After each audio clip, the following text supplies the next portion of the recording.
discuss your film Visions. Mm-hmm. And the film Visions will be shown on on August the 28th, will be available for screening at 8 p.m. on the Indianapolis Black Documentary Film Festival on that evening, beginning at 8 o'clock. And the link for the film will go live at that time, which means that the public and the Facebook friends can actually click on that film and watch it at that time, and they can watch it throughout the night if they want. And we're hoping that they will. So what I wanted to do was to visit with you and find out a little bit about you and about the film. And of course, thank you for sending the film to us to be in this festival. Unfortunately, COVID stopped us from having a live festival, but we're hoping to be able to have it in the spring. But you know, the way things are going now, I'm just not sure what's going to happen in 2021. Yes, I understand. So now, tell me this here. The WBA, but there's a WNBA. So what is the difference between the WBA and the WNBA? I know you don't want to speak for the WNBA, but seems to me that based on what I've been reading, the WBA, the Women's Basketball Association, was founded long before the WNBA. Yes, it was. Okay. So tell me a little bit about how that got started. In 1993, during that time, I was pursuing what I thought was my future to play professional football. But during that pursuit, I found out that wasn't God's plan for my life. Mm-hmm. So God gave me a vision to create a women's professional basketball league. And I was thinking, this is not, this is not what I wanted to do. I've got to play football. That's my dream, But when I pursued that vision that God gave me, I understood it more as I was pursuing it, because women had no place here in the United States to play professional basketball. When they finished college, they had to go overseas to England, Japan, France, or somewhere else, and, to continue their career. So as I began to pursue it, I could see the need for it, and I could understand the vision more of what I needed and had to do. So I had said, Lord, if this is something you really want me to do, I'm going to need you to show me, because I don't know anything about it, how to set it up, the whole works, and God showed me step by step what I needed to do. And even when I disagreed with some of the things he wanted me to do. Some of the things that God told you? Yeah. Yeah. God, huh? Okay. Right. One of the things, let me tell you, one of the things when I finally joined to do what he wanted me to do, when I got on the bandwagon to go along with what he wanted me to do, at this time I was living in Janesville, Wisconsin, and God had told me, after he gave me the layout for the stationery, for the, my letterhead, and what to do with it once I got there, to present it to college major NCAA Division I schools, let them know this league was going to come about, when he had gave me all this information to do, when I had went through with this. So then he wanted me to get an arena to play in. And I thought, well, God, that ain't a problem. Because I know the CEO at the brand new YMCA just been built here in Janesville, Wisconsin. I can get into that. I got this. He said, no. He brought to my attention, this is not where he wanted it. And, and I got a little upset. I thought, well, I can get this. It won't cost me. So he said, no. He wanted me. I said, well, where did you want me to do this? Hold this, try that, Lord. Just tell me where you want me. And on the news at that moment, the Milwaukee Bucks come on the TV in their facility. I looked over at the TV when this was playing. I thought, no, this not this. I ain't got no money to get in this. This is not where you want me to go. And it burnt. It's like it weighed so heavy on me. So I said, okay, I'm gonna call the Bucks. I try to get the trial held up at their facility, you know.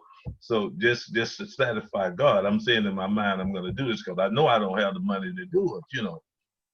So I remember I called the Milwaukee Bucks and I asked them, I said, hey, my name is Lightning Mitchell. I'm in the process of starting a women's professional basketball league, and I'd like to hold your facility for my trial.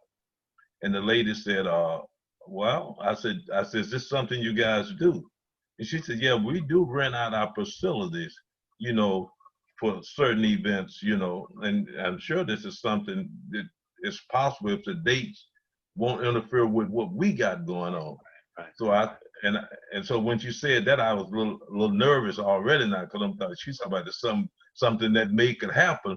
I'm thinking, but I don't have the money. I'm thinking this all of a sudden I don't have the money. So she said, what dates are you interested in? And I said, well, I gave her my dates. It was during the spring, summer. And I gave her my dates. And she said, well, let me go and check these dates. And she goes back and she checks the dates with somebody. She come back on the line. She says to me, she said, sir, I'm sorry, those dates, this is when the Bucks hold their rookie camp. So we won't be able to offer those dates to you. And she said, do you have any other dates in mind? I said, no, that's it. I said, those are the dates. Because I was happy because, you know, I told God I could get the why. He didn't understand. so I said, no, ma'am. I said, those are the dates I need right there. If you can't get them, I understand, you know. Then the woman said, 1 minute, please. Let me check one more thing. She goes back in somewhere. I don't know where she went. She goes somewhere else. She come back on the phone. The woman tells me, so you know what? That camp been moved to Denver, Colorado this year. You can have those dates. And I guess God said, okay, now who's in control? You know, so when that happened, my next thing, I got to make this thing so high, you know, so I can't afford to get into it. So the lady asked me, she said, do you want us to help set this up for you? This is going to cost. I said, oh, yeah. Then I said, that's not a problem. Yeah, I said, I want you guys to help me out, you know, because this is my first time doing something like this. She said, do you want us to set it up just as if the Bucks are training? Yeah, I said, yeah. So I said, she said, well, okay, I'm going to look at some of the stuff. She named an item. She said, let me ask you, do you want water or Gatorade on the sideline for them? And I'm thinking, well, water don't cost me nothing. I said, yeah. She said, but the Gatorade will be a little expensive. I said, give me the Gatorade. And then she said, do you want hot showers or cold showers? She said, now, you know, hot shower, warm shower is going to cost because we got to use, you know, electricity. I said, warm showers, man, I want to take care of these girls. So she went through this list, and long story short, she was going with that calculator like it was going out of style, and all I could think, numbers going up, you know. And when that woman finished typing on that calculator and gave me the price, she said, are you ready for this? I said, well, let me sit down. I know it's going to be pretty high. She said, are you ready for this? I said, yeah, I'm sitting down. She said, $189.12. And when she said that, I know then God was in control. And from that point on, I went forward with doing anything he had told me to do and put it out there for me to do, you know. That's great. That is wonderful, man. That's I call it's a life-changing experience, a seminal moment. Bingo. You're right. Seminal moment in your life. Right. In which things happen that just really turn your life around. Exactly. So once you got permission to have the tryouts there, then what did you do? Then I had sent 136 letters out to major universities. I think 80 of those letters went to NCAA Division I school. Then I think the other half went to NCAA Division II and III schools. But I know it's talents also in those schools too. Now I don't think I sent a lot out to NAIA schools, but you know, a couple schools that I maybe thought that maybe had some good talent, you know. So I did that, and from that point, I went and asked. I had a friend that owned a sporting good there in Janesville, Wisconsin. I went to those guys and told them, you know, what I was trying to accomplish. And they know that I was always in some type of venture. So they said, Lightning, what do you need? We'll help you out. I said, I'm going to need basketball and I'm going to need some jerseys for the girls' scrimmage on both sides, two, because I got two teams there. I'm going to need two colors jerseys. And then they gave me permission to get whatever order, whatever I needed. And they would be behind me with this idea. And then I contacted Milwaukee Tech, I think at Marquette University. And I asked for the women's basketball coaches at that time. You know, I got their name. I sent a letter to them and told them I was having this trial. And I would like for them to host this trial for me because I need 22 girls, 22 of the best possible players, because I wanted to see was there a need and will I be able to get support for such a thing, you know? Yeah.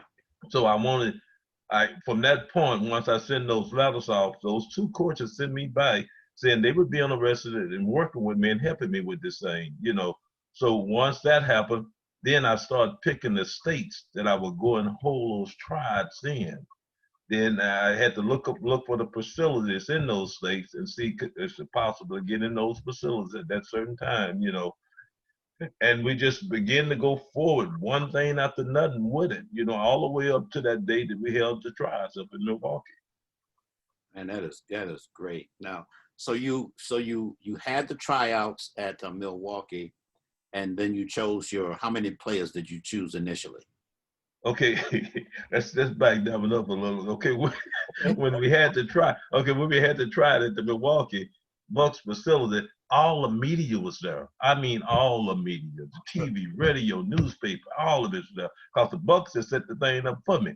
So when I got there, you know, and I think I had maybe 3 girls in that gym, in that arena at that time, you know, and I had sent out all these letters. Now I'm kind of worried and sweating because all the media's there, you know. And they was talking. One girl was from Florida, I think one was from California, and the other one could have been from Denver. Okay, but I went and introduced myself to those 3 girls that was there. And then the media started talking to me, asking me, yeah, say, so how do you think this is gonna go? You think it's gonna go off okay? You think you're gonna have enough players? All these questions. Yeah, I said, oh yeah, the girls will be here. They know what time they're supposed to be here, you know. And the trials, I asked the girls to be there at 10 o'clock, you know. So this is like 9:30, and I got 3 girls sitting in the gym, you know. Then as I walked around, continued to talk with those 3 players, I heard one of the media guys say to another one, do you think we should have came here? This is just going to be some type of big flop. You know what I'm saying? And when I heard that statement, something roared up inside of me, and I went over to the media guys. I said, these girls are here. I said, you guys just be ready to do what you got to do, because the girls and what time they supposed to be here, and they'll be here. And then I said, excuse me, please. And I remember I went down to the men's room downstairs, and I cried out to God. I said, Lord, help me, please. Those were my words, you know. And I think it was like about 3 minutes till when I went down there. I was down there maybe a minute and a half. And I went back upstairs. And as I went back upstairs, I'm sitting there with now 5 girls. I had 2 more that came in at that time when I was downstairs. Okay, but those about 2 minutes till, I think it was, those glass doors open, and I had girls to come through that gym just out of nowhere with duffel bags on their shoulder. I had over 200 players that came to that trial. Wonderful. That is Yeah. wonderful. And then you made a selection from that trial?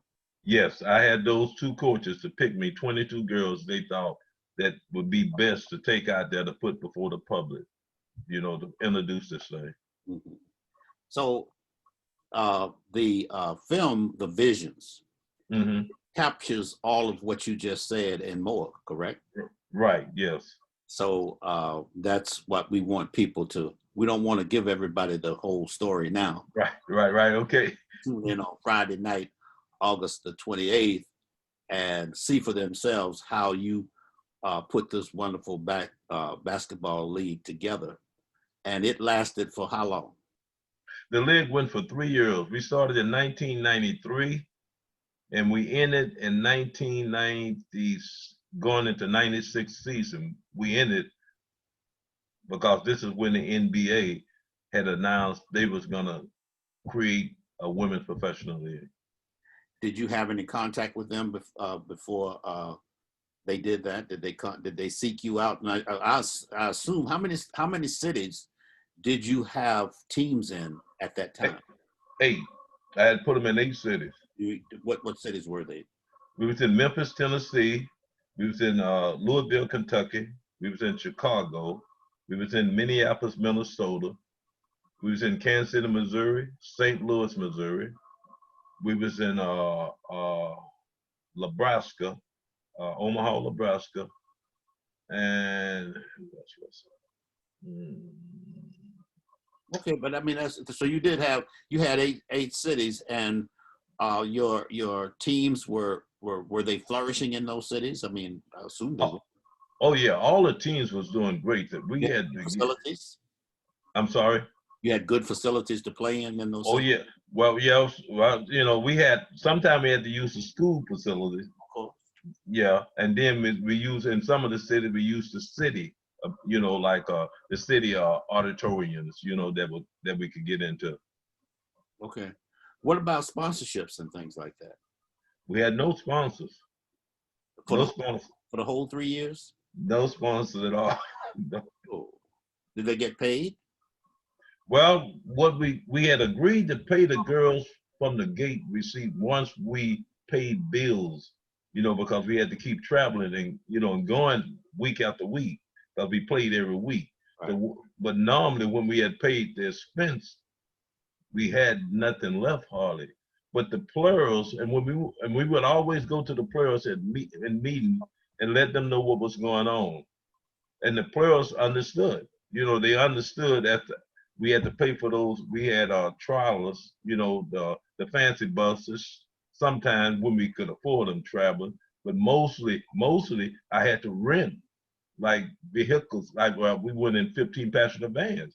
I had to rent them from like Enterprise or somebody. Then we had to pay for them the motel and their food and all that. You know, they understood that this thing was gonna be they was gonna be pioneers or something with me, you know, more or less. They wasn't. I don't think they was too much worried about a check every week. Right. They was worried about making it happen with me. Right. That was good. But they had a lot of investment, personal and yes, in you being a success with that, because it didn't exist anywhere at that time. No. And I think that was the reason. I think most of those players felt if this worked, nobody had to go overseas no more. Right. Our girls can stay home and play like the men's in the NBA. Right. And because these was NCAA Division I ball players. I mean, they just come off in college, you know, flying on TWAs in the States. You know what I'm saying? Now I'm to travel with me in 15 passenger van and stay at Motel 6. You know what I'm saying? I mean, these girls, I would have thought they would have copped the attitude and said, man, no, I ain't got no time for this. But these girls put their career on hold to do this with me. So it had to be about God, you know.